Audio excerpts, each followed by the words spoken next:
Afisa mkuu mtendaji wa chuo cha mafunzo ya tiba Kenya KMTC, Dr. Kelly Oluoch alihudhuria kikao cha pamoja cha kamati cha bunge za afya na elimu siku ya Alhamisi Aprili 24, akitetea kuingizwa kwa wanafunzi wa KMTC katika mpango wa ufadhili wa bodi ya mkopo wa elimu ya juu HELB.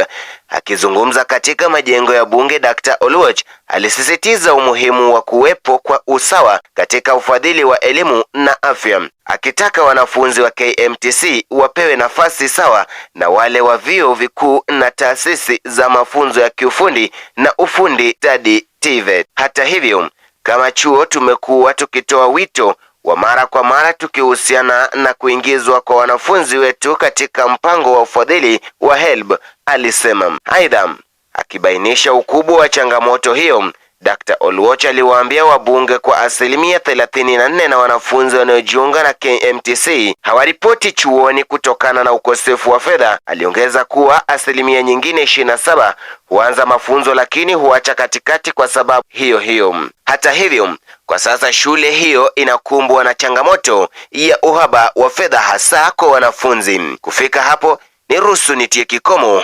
Langu jina ni Otieno Rogers.